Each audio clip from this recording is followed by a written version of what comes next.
지금으로부터 42년 전인 1983년 10월 8일 아침, 서울에도 비가 내렸습니다. 13살 소녀는 길을 나설 아버지의 구두를 닦았습니다. 왠지 그날따라 그러고 싶었습니다. 비가 오는데 구두는 왜 닦니? 아버지가 말했습니다.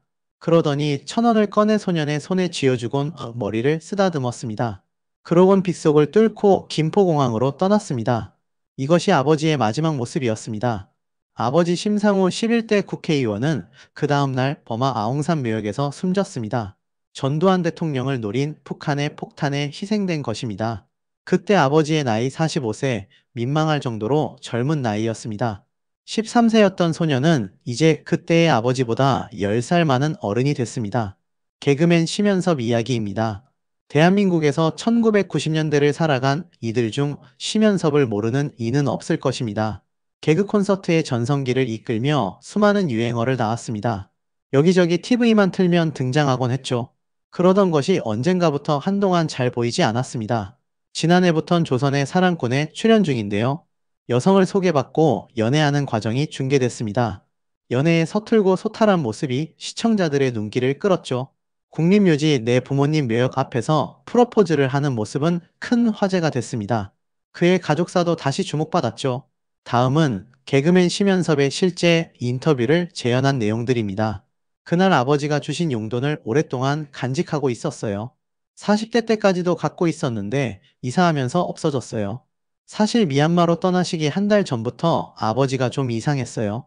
안 하던 행동을 하셨어요. 무슨 행동이요? 그때 아버지는 정치하느라 무척 바쁘셨거든요. 그런데 오후 4시 30분이면 귀가하셨어요. 그러곤 가족들과 저녁을 같이 먹었어요.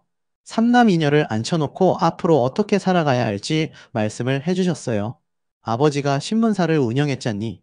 너희는 신문 배달, 우유 배달 해보면서 세상을 느껴봐라. 운전하시는 분들께 아저씨라고 하지 마라. 선생님이라고 불러라. 청소하시는 아주머니들은 어머님, 이모님이라고 불러라. 돈이 많이 생기면 다른 사람 도와줘라. 인생을 살아가는 자세에 대한 말씀이네요. 유언이 되어버렸죠. 돌아보면 그때 왜 그런 말씀을 하셨을까 싶어요. 묘한 밥상머리 교육이 계속되더니 아버지가 출국하는 날이 됐어요. 그날 아침 아버지 표정이 무척 안 좋았어요. 아버지 표정이 왜 저리 안 좋지 생각했던 기억이 나요. 그 얼굴을 떠올리면 지금도 슬퍼요. 소가 도살장 끌려가며 느낀다잖아요. 얼마나 가기 싫으셨을까요? 두려움 때문이었을까요? 슬퍼 보였던 뒷모습을 잊을 수 없어요. 그의 친가는 호남에서 손꼽히는 부호였습니다.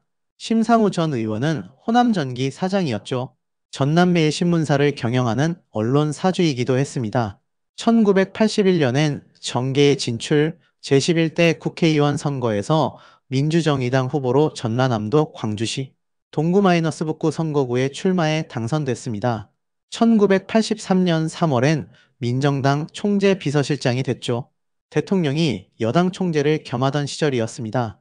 당시에도 지역 감정이 심했는데요. 호남 출신의 의원을 요직에 임명한 걸 보면 전두환 대통령이 심 전 의원을 얼마나 좋게 평가했는지 알 수 있습니다. 이런 아버지 덕에 심연섭의 어린 시절은 풍요로웠습니다. 삼남이녀 중 막내 아들이었으니 재벌집 막내 아들이었던 셈이죠. 집이 무척 컸어요. 운전기사, 식모 누나가 있었죠. 아버지는 술에 취해 귀가하시면 클리프 리처드의 영원을 LP판으로 틀어놓고 어머니와 춤을 추셨어요. 쉬는 날이면 차 트렁크에 이제를 싣고 온 식구가 산에 갔어요. 아버지는 이제를 세워놓고 풍경화를 그리셨고 어머니는 옆에 앉아 소녀처럼 아버지를 보고 있었지요. 1983년은 대한민국 외교사에서 악몽 같은 해입니다. 버마 테러 한 달 전인 9월 1일엔 뉴욕에서 서울로 향하던 대한항공 보잉 747 여객기가 사할린 상공에서 소련 전투기에 의해 격추됐죠. 승객과 승무원 269명이 세상을 떠났습니다. 그리고 한 달 뒤 북한 공작원 3인이 아웅산 묘역에 폭탄을 설치했습니다. 그들은 원격으로 폭탄을 터뜨렸고 한국의 각계 최고위급 엘리트 17명이 한자리에서 희생됐습니다. 테러 5일 후인 10월 13일 여의도에서 연결식이 열렸는데요. 100만 명이 모였습니다. 연결식이 기억나나요? 그럼요. 우리 아버지가 돌아가셨는데 왜 이렇게 사람들이 많이 모였지? 고맙네 생각했어요. 전두환 대통령은 살아 돌아왔으니 다행이다 이런 생각도 했고요. 연결식 마치고 큐탄 대회할 때는 엄청 화가 났어요. 아니, 안 갔어야 했는데 왜 아버지는 거길 가신 거야? 다 어른들이었는데 발언권도 없었던 건가 눈물도 안 났어요. 아웅산 묘역 현장은 가봤나요? 외교부에서 몇 번 가자고 요청이 왔는데 안 갔어요. 다른 유가족들도 거의 안 갔어요. 누가 거길 가보고 싶겠어요? 저희는 오랫동안 그 일에 대해서 얘기하지 않았어요. 형제끼리도 아버지 얘기가 나오면 다른 화제로 돌렸어요. 집에서 가족들이 모여 밥 먹고 있는데 TV에서 그래요. 아웅산 테러 몇 주기를 맞아 그러면 우리는 밥도 못 먹었어요. 왜 개그맨이 됐나요?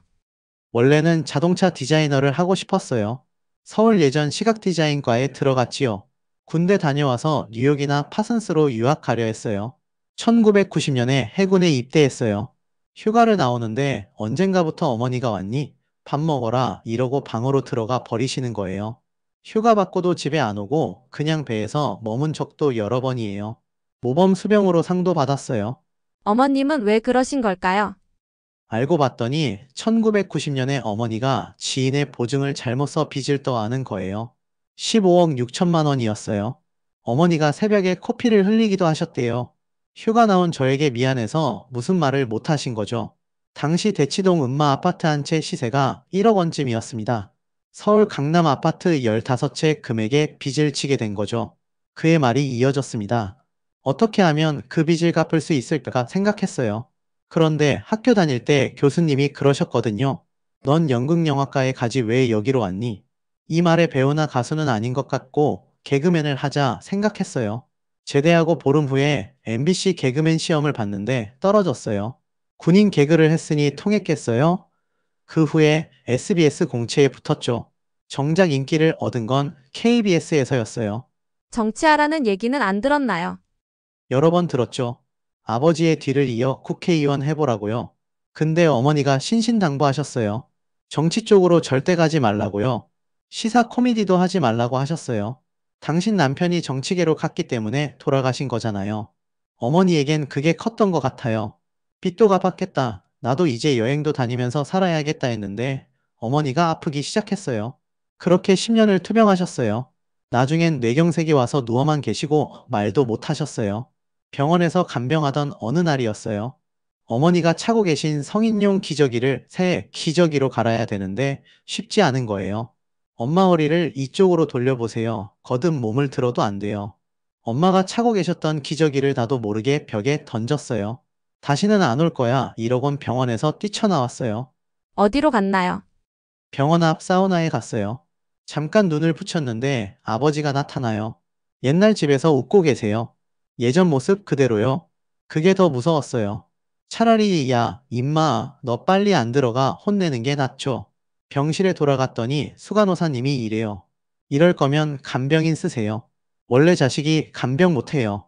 어머니는 안면 근육이 다 마비돼서 말도 못하고 기침만 하시고요. 기저귀를 치우고 변이 묻은 벽을 닦으면서 울컥했어요. 왜요? 한 번에 쓱 닦이는 거예요. 맨날 콧줄로 똑같은 것만 몸에 들어가니 변에 뭐가 없어요. 그냥 누런 물인 거죠. 다시는 도망가지 말아야지 결심했어요. 이게 10년 전 얘기네요. 그때는 하루가 1년 같았는데 지나고 보니 10년이 일주일 같네요. 어머니에게 잘못한 것만 생각나요. 어머니 입간할 때 전 안 울었어요.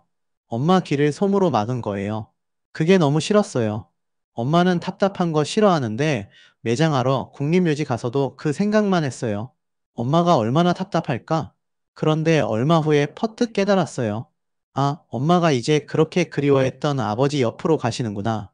인생의 반려자도 만났으니 이제 남은 꿈이 뭔가요? 전국에 유머치유센터를 짓고 싶어요. 가본 적은 없지만 존스 홉킨스 병원이란 곳에선 웃음으로 환자를 치료한다고 하더라고요. 웃으면 NK세포가 나오는데 항암 효과도 있고 치매 예방도 된다는 거죠. 보통 웃음 치료라고 하는데 저 같은 사람은 치유를 할 수 있다고 생각해요. 본인도 웃고 남도 웃기는 거죠. 다 고마운 일들이었어요. 하늘이 도와 1999년에 개콘을 하게 됐고 원 없이 코미디를 해봤어요.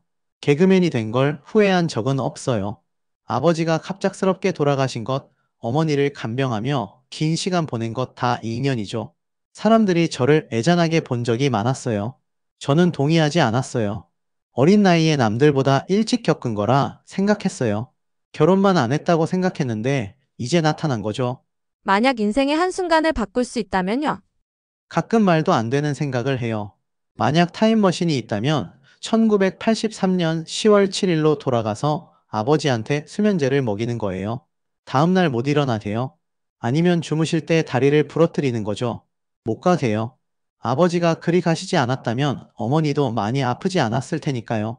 이런 허망한 생각을 가끔 해요. 전 다시 태어나도 심상우 씨와 이몽남 씨의 아들로 태어나고 싶어요. 정말 좋은 아버지, 어머니였거든요. 많은 아픔을 지닌 심연섭 씨의 앞날에 행복만이 가득하길 바랍니다.